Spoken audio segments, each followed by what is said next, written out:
Hola a todos, vamos a hacer el problema 12 de la unidad 6, que habla un poco de diagramas de fase y sacar algunas conclusiones de los mismos. Vamos a encargar en primer lugar el punto A, que dice: dibuje en forma cualitativa el diagrama de fases para el bromo a partir de los datos que se proporcionan. Nos dan acá estos datos que les copié, y les piden que identifiquen las regiones, la fase estable en cada región del diagrama, y que también ubiquen todos los puntos que les están pidiendo y justifique brevemente. Lo que yo les voy a recomendar para este problema es que hagan el ejercicio de dibujar el diagrama de fases en sus cuadernos y ver cómo les sale, digamos, para imitar un poco lo que sería una situación de parcial. Van a ver que no les va a salir perfecto, yo lo voy a hacer a mano, no me va a salir perfecto, pero lo que nos interesa más que esté prolijo es que sea conceptualmente consistente, y eso es lo que está bueno que practiquen. Entonces, les piden un diagrama de fases. Ustedes en esta unidad ya lo vienen viendo, saben que los diagramas de fase son diagramas de presión en el eje Y contra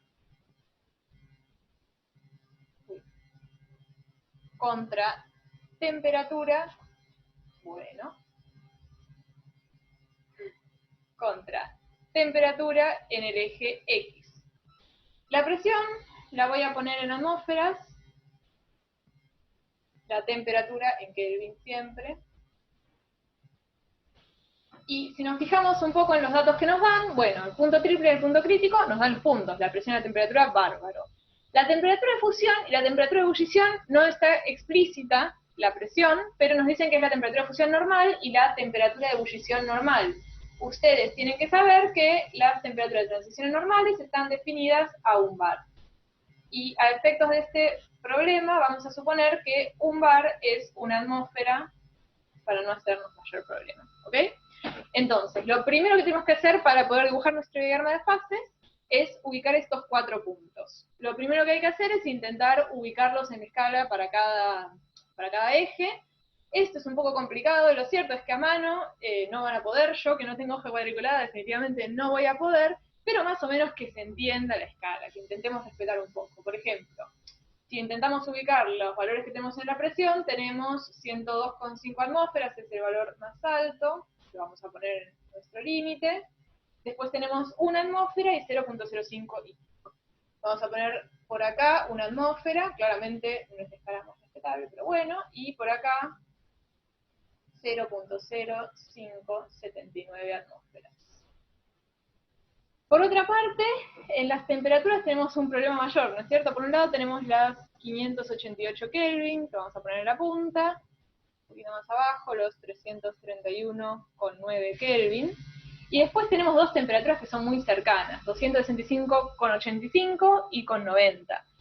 Por más rigurosos que sean con su escala, lo más probable es que no puedan dibujar esto ni con hoja milimetrada. Vamos a ponerlo en nuestro mejor esfuerzo, los dos puntos que estén muy juntos, y listo. Entonces,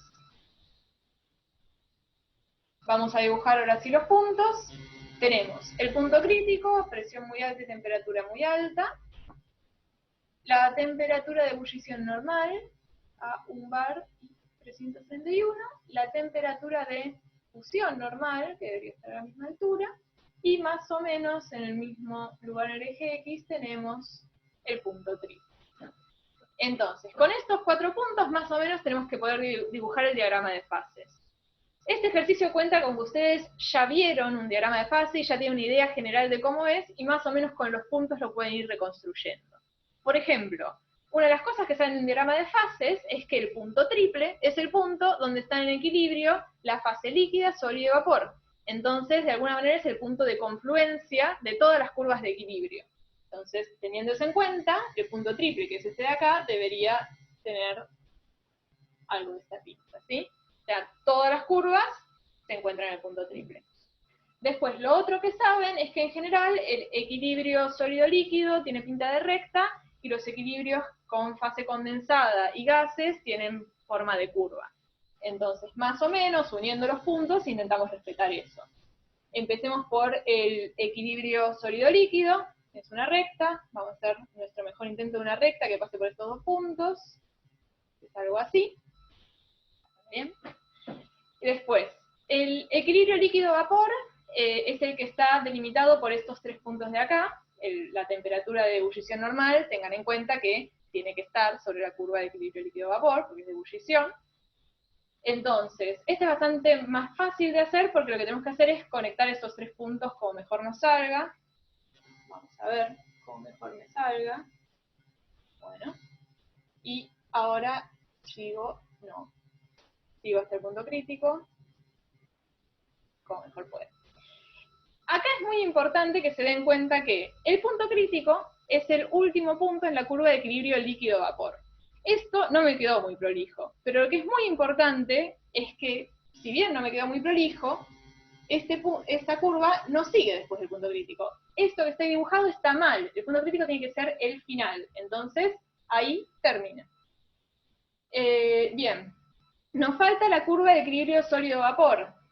Para esta no tenemos mucha información, ustedes ya vieron que a veces hay más de una fase sólida, no nos dan ninguna información de que haya más de una fase sólida, así que vamos a suponer que es una sola, y sabemos que tiene más o menos una pinta de curva parecida a la de líquido-vapor, entonces hacemos nuestro mejor esfuerzo. Entonces, con esto ya tenemos más o menos la forma de diagrama de fase. Se ve como la mayoría de los diagramas de fase que conocen. Lo otro que nos piden es que ubiquemos los puntos. Bueno, eso es bastante fácil, ¿no es cierto? Porque es a partir de los puntos que armamos todo. Este es el punto triple, este de acá es la temperatura de fusión normal, esta de acá es la temperatura de ebullición, normal también, y acá anda el punto crítico. Y lo otro que nos piden es que indiquemos cuál es la fase estable en cada región del diagrama. Si alguna vez tienen una duda con esto, lo que pueden hacer es imaginarse una línea a una presión constante y pensar qué es lo que está pasando. O sea, si yo estoy a presión constante y tengo una sustancia pura, en la medida en que yo vaya sumando temperatura al sistema, voy a darle más energía cinética a las moléculas, y esa energía cinética va a ayudar a que estas moléculas puedan vencer las interacciones intermoleculares y pasar a fases de mayor libertad. Es decir, de alguna manera, yo a bajas temperaturas siempre va a estar favorecida la fase sólida, después a medida que ganan energía cinética las moléculas, pueden pasar a la fase líquida, y finalmente, cuando ya tienen suficiente energía, pueden pasar a la fase vapor. ¿Sí? Si alguna vez se olvidan, esta manera les puede ayudar a razonar un poco cómo es. En general, siempre se respeta eso. Entonces, con esto ya tenemos el punto A, el punto 12A, como te digo. Bueno, pasamos al punto B del problema 12, que les dice: a partir de los datos provistos, estime el valor de la entalpía de vaporización del bromo líquido e indique las suposiciones necesarias para realizar dicha estimación. Bien, nos están preguntando cuál es el valor de entalpía de vaporización de bromo. Para trabajar con esto lo que vamos a necesitar es usar la ecuación de Clapeyron-Clausius, que la tienen acá. La ecuación de Clapeyron-Clausius les asocia dos puntos cualquiera del diagrama de fase con el delta H de la transición. Dos puntos cualquiera sobre la curva de equilibrio del diagrama de fase. Bien, en esta ecuación, como pueden ver, si conocen dos puntos de la curva de equilibrio, pueden obtener información sobre la entalpía de la transición involucrada en ese equilibrio. La suposición más importante que hay detrás de la ecuación de Clapeyron-Clausius, y esto lo tienen que saber, es la suposición de que delta H es constante con la temperatura. Nosotros sabemos que eso no es verdad, que hay variaciones del valor de entalpía con la temperatura, pero que en muchos casos se pueden llegar a despreciar. Para los que quieran profundizar un poco más, esta suposición viene un poco de cómo se deduce la ecuación de Clapeyron-Clausius. La deducción viene de integrar la ecuación de Clausius, que la tienen acá, aparece.